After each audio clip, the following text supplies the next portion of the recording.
Hello there, John Daniel, here from John's Wacky World. And today, I'd like to do a video blog called Eleanor Roosevelt's Lesbian Lust. And all you perverts out there in YouTube land, I'm sorry I disappointed you. You thought you were going to see some vintage porn, but no. This is history right now, what I'm going to speak about today here on YouTube. Last night, I was watching the History Channel, a documentary about the personal lives of past United States presidents. Abraham Lincoln possibly being gay, and all this other stuff. And a familiar name popped up, which I was very surprised to see. Miss A.B. Cook of Massena. In the segment on Franklin Roosevelt's, this is him here. We all know Franklin. Franklin Roosevelt's mistresses and women, Miss Cook was brought up with a picture of her and everything. And Miss Cook was very, very, very, very close friends with Eleanor Roosevelt. And I have a photo here of Miss Cook above Eleanor in the 1930s, as you can see, with the Roosevelt family. This is one photo I have in my collection. So, let's get the ball rolling. I saw that documentary last night and it spurred my interest again about Miss A.B. Cook and Eleanor possibly being gay lovers.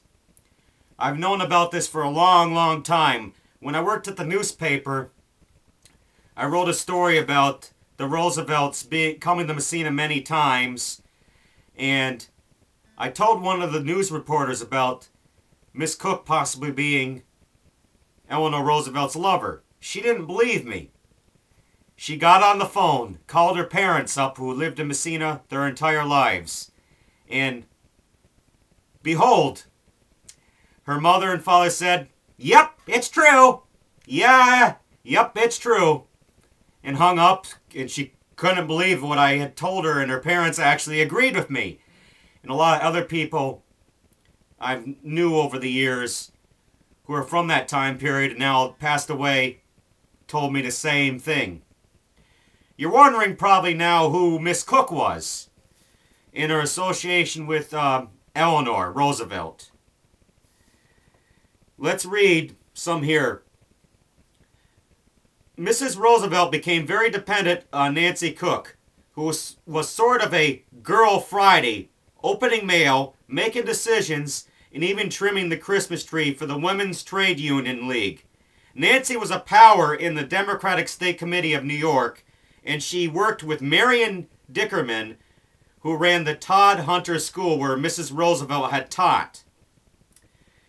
They did everything together, and Mrs. Roosevelt often came north of Nancy to visit the Cook family here in Massena. And at this point, you're wondering who Nancy Cook was. Nancy Cook was born August 26, 1884 in Massena. And it talks about her family in this article. And she studied at Syracuse University, and she never married during her lifetime. And Eleanor Roosevelt and Marion Dickerman, Nancy organized the Valkill Furniture Factory where they specialized in reproduction of early American furniture together. It soon became evident that the three women needed their own retreat where they might share allied interest, for Eleanor's mother-in-law allowed her very little privacy. In fact, this was mentioned in the documentary last night. This culminated in Franklin's donating a piece of land on which the three built a small cottage, each putting up a third of the cost. Here they spent many happy hours.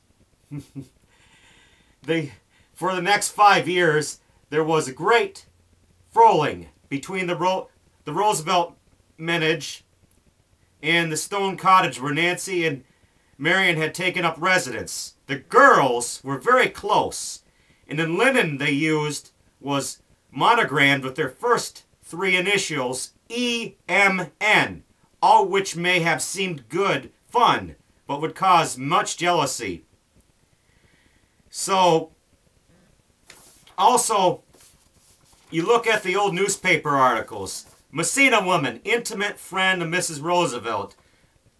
Massena woman, very close to Mrs. Roosevelt. So, here's one, intimate.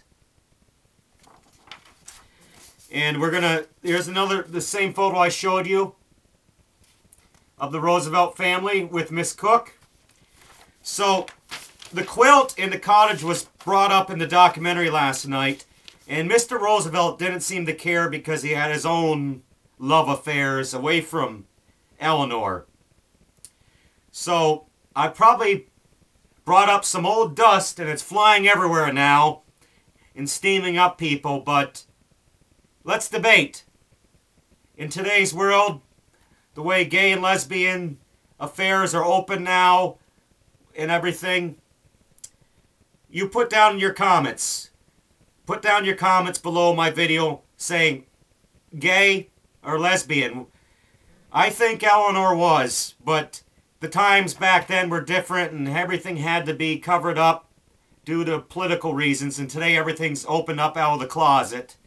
So, I hope you've enjoyed this little video blog called Eleanor Roosevelt's Lesbian Lust.